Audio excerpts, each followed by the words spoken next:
Hello student, welcome to my YouTube channel start to end study. Student, हमारे 2024 का paper solve हो रहा है। इसमें मैंने सेक्शन ए और बी आपको कंप्लीट सॉल्यूशन के साथ करा दिया है। आप मेरी उन वीडियोस को देख सकते हैं, उनका मैंने प्लेलिस्ट बनाया है। और सेक्शन ए में आपके 20 क्वेश्चन थे 1 मार्क्स के। सेक्शन बी में आपके 5 क्वेश्चन थे 2 मार्क्स के। अब हम सेक्शन सी को स्टार्ट कर रहे हैं। सेक्शन सी में आपके 3 मार्क्स के क्वेश्चन हैं, ठीक है ना। तो इसमें देखो 26 का 2 पार्ट है, इनमें से कोई एक करना है आपको एग्जाम में। तो आपकी प्रिपरेशन अच्छी चली होगी और ये वीडियो आपके लिए काफ़ी हेल्पफुल होगी। वीडियोस को शेयर कर सकते हैं और बच्चों को भी इससे हेल्प मिल सके। तो स्टार्ट करते हैं student. Question number A, find the ratio in which the point A upon 5 comma y divides the line segment joining the points 1,2 and 2,3। Also find the value of y. तो student, सबसे पहले हमने क्या करना है, ratio find out करना है, ठीक है ना। और हमें यहाँ पे पॉइंट दिया है, ये पॉइंट इन दोनों पॉइंट को डिवाइड करता है। सबसे पहले हम इसका एक डायग्राम बनाएंगे, फिर इसको सॉल्व करते हैं, ठीक है ना स्टूडेंट। यहाँ पे 26 का ए क्वेश्चन है। सबसे पहले स्टूडेंट एक लाइन ड्रॉ करेंगे, ठीक है। इसका नेम ए और बी हमने एज्यूम किया है। ए की वैल्यू 1,2 है और बी की वैल्यू 2,3 है। इन दोनों पॉइंट को डिवाइड करता है 8/5 कॉमा वाई, और इस पॉइंट का नेम हम पी रख लेते हैं, ठीक है। और इनको जो डिवाइड करता है उनका रेशियो होता है m रेशियो n, ठीक है स्टूडेंट। तो सबसे पहले हम क्या करेंगे, जो हमने यहाँ पे डायग्राम ड्रॉ किया है उसके अकॉर्डिंग यहाँ पे हम लिखेंगे, let the point p 8/5 comma y divide A B internally in the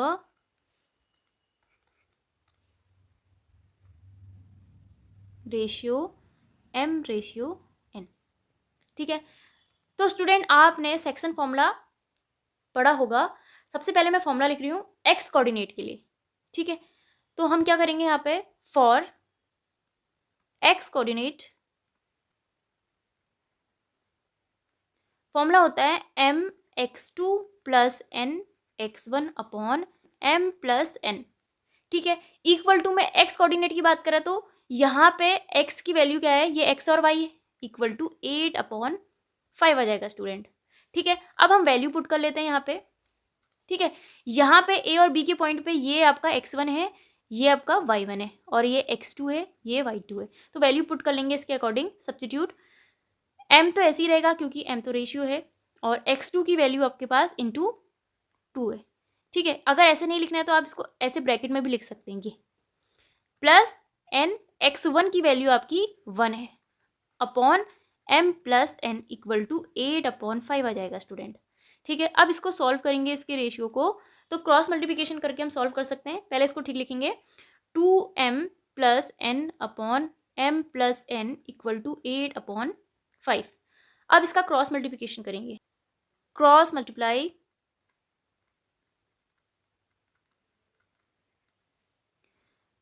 5 2m plus n equal to 8m plus n, ठीक है। अब 5 से इंटू करेंगे, 5 2 ज़ा 10m plus 5n equal to 8m plus 8n, okay. अब m वाला portion को एक साथ सॉल्व करेंगे तो 10m माइनस 8m, ठीक है, equal to 8n minus 5n। 10 में से 8 माइनस करेंगे 2m आ जाएगा, और 8 में से 5 माइनस करेंगे तो 3 आ जाएगा, ठीक है। अब हमें इसका रेशियो फाइंड आउट करना है, तो यहाँ पे आ जाएगा m upon n equal to 3/2, और इसको रेशियो के फॉर्म में लिखेंगे तो ये आ जाएगा हमारे पास m ratio n equal to 3/2। ये हमारा आंसर आ जाएगा, ठीक है। इतना करने के बाद हमें इसमें एक पोर्शन और दिया है। यहाँ तक तो हमने find the ratio find out कर लिया है ना। अब कह रहा also find the value of y, y की वैल्यू भी फाइंड आउट करनी है। तो हम क्या करेंगे, y कोऑर्डिनेट से अगेन सेक्शन फॉर्मूला अप्लाई करेंगे, ठीक है। Now use y coordinate section formula,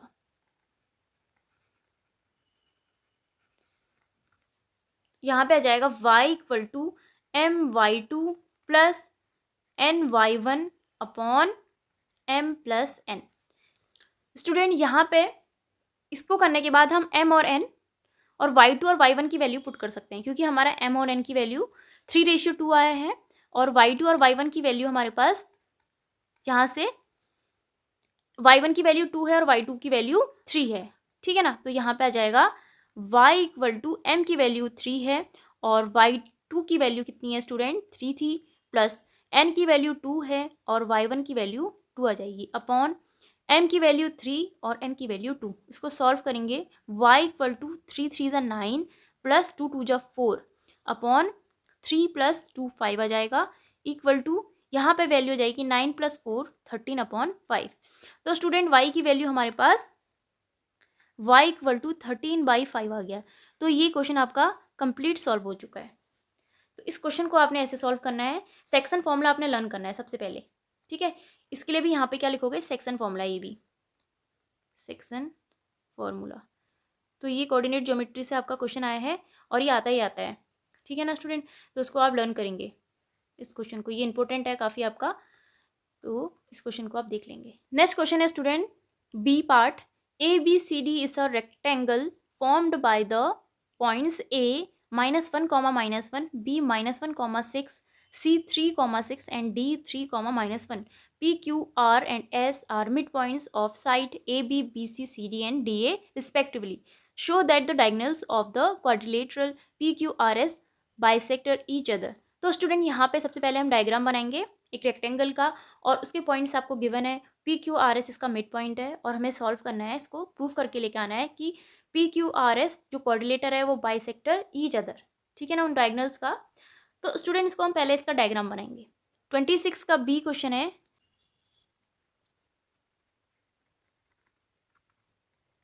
और इनके मिड पॉइंट्स हैं PQR और S, ठीक है। आप इनको ज्वाइन कर सकते हैं, ये इनके डायगोनल आ जाएंगे। तो स्टूडेंट इसका डायग्राम ये होगा। सबसे पहले आप क्या लिखोगे, given ABCD is a rectangle and PQR and S are midpoints of sides AB, BC, CD and DA, ठीक है ना स्टूडेंट। इतना आपने सबसे पहले लिखना है। अब स्टूडेंट यहाँ पे ये मिड पॉइंट बोल रहा है, तो हम सबसे पहले मिड पॉइंट का फॉर्मूला लगाएंगे, ठीक है। तो यहाँ पे मिड पॉइंट का फॉर्मूला आपको लर्न होना चाहिए। Mid point formula, mid point formula होता है x1 plus x2 upon 2, y1 plus y2 upon 2। अब स्टूडेंट सबसे पहले हम P पॉइंट के लिए निकालेंगे P mid point of AB। तो सबसे पहले आप क्या लिखोगे, P mid point of AB। AB के पॉइंट्स देखेंगे यहाँ पे, तो P के लिए आ जाएगा यहाँ पे P, यहाँ पे देखो ये है x1 प्लस x2, -1 और -1, -1 और 6। तो यहाँ पे आ जाएगा स्टूडेंट, वैल्यू लिखेंगे -1 प्लस -1 अपॉन 2, -1 प्लस 6 अपॉन 2 आ जाएगा। इसको सॉल्व करेंगे तो वैल्यू आ जाएगी, ये माइनस है और प्लस माइनस माइनस होता है, तो यहाँ पे आ जाएगा -2 अपॉन 2, ये आ जाएगा 5/2। तो ये वैल्यू आ जाएगी स्टूडेंट आपकी P की -1, 5/2। अब आपने एज इट इज ऐसी Q के लिए भी करना है same, Q mid point of BC। तो वैल्यू आ जाएगी स्टूडेंट, Q का देखेंगे, C और B और C का देखेंगे, -1 और 3, 6 और 6। उसको सॉल्व करेंगे, यहाँ पे वैल्यू आ जाएगी Q की -1 + 3 अपॉन 2, 6 + 6 अपॉन 2। इसको सॉल्व करेंगे, वैल्यू आ जाएगी 2/2 कॉमा 12/2। इसको सॉल्व करेंगे तो ये वैल्यू आ जाएगी 1,6।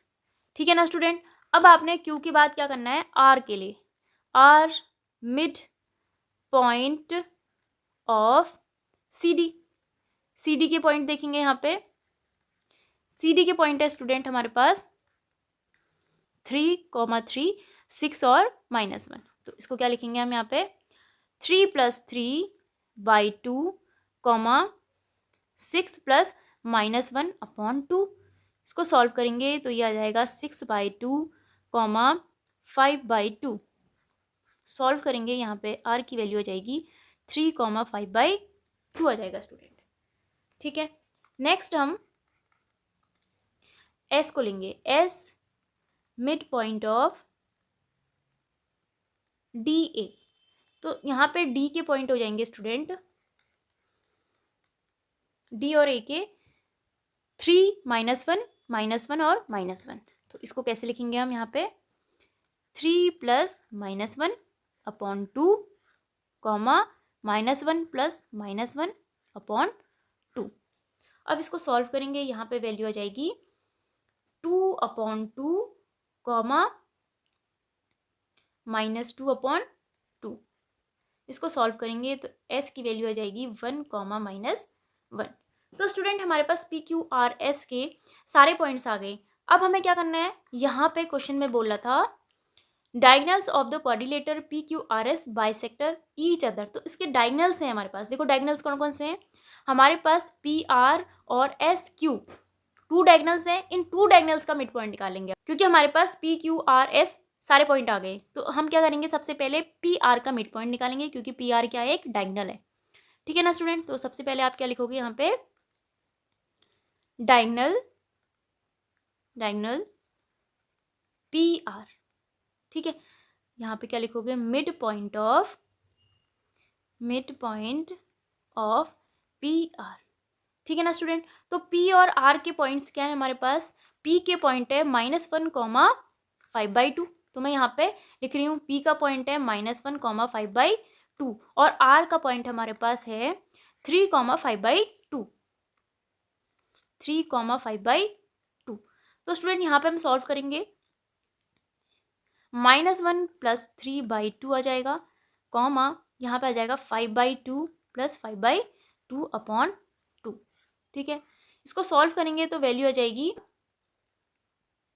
2/2, कॉमा इसको सॉल्व करेंगे तो यहाँ पे आ जाएगा 10/2/2। सॉल्व करेंगे इसको और तो ये वैल्यू आ जाएगी आपकी 1, कॉमा यहाँ पे इसको सॉल्व करेंगे ना, ये आपका ऊपर चले जाएगा तो ये वैल्यू आ जाएगी 5/2 आ जाएगा स्टूडेंट। ठीक है। ये आ गया हमारे पास। अब हम क्या निकालेंगे, diagonal Q S, diagonal Q S. Q के पॉइंट हमारे पास क्या है, क्यू के पॉइंट हमारे पास 1,6 है, 1,6 और एस के पॉइंट हैं 1, -1, 1, -1। इसका मिड पॉइंट फॉर्मूला लगाएंगे, mid point of Q S 1 + 1/2, 6 + -1/2। इसको सॉल्व करेंगे, वैल्यू आ जाएगी 2/2, 5/2। अब इसको सॉल्व करेंगे, यहाँ पे आ जाएगा 1, 5/2। तो यहाँ पे आप स्टूडेंट देखेंगे जो दोनों डायगोनल हैं वो सेम आ रहे हैं, 1, 5/2 और ये भी 1, 5/2। यहाँ पे आ जाएगा both diagonals P R and Q S have the same mid point diagonals of quadrilateral PQRS bisect each other, hence proved। तो स्टूडेंट ये क्वेश्चन काफ़ी इंपॉर्टेंट था। इस क्वेश्चन को आपने ऐसे सॉल्व करना है। सबसे पहले आप डायग्राम बनाएंगे इस क्वेश्चन का, फिर उसको आप सॉल्व करेंगे मिड पॉइंट से। सबसे पहले पी का निकालेंगे, फिर क्यू निकालेंगे, आर और एस का निकालेंगे, फिर इनके जो डायगनल्स हैं उनका मिड पॉइंट निकाल के इसका आंसर आ जाएगा। ठीक है ना, जो हमें प्रूफ करना था वो प्रूफ हो जाएगा। ठीक है ना स्टूडेंट। तो इस क्वेश्चन में अगर आपको कोई भी प्रॉब्लम होगी तो आप कमेंट में लिख सकते हैं, और वीडियो पसंद आई तो आप शेयर कर सकते हैं ताकि और बच्चों को भी हेल्प मिल सके। Thank you.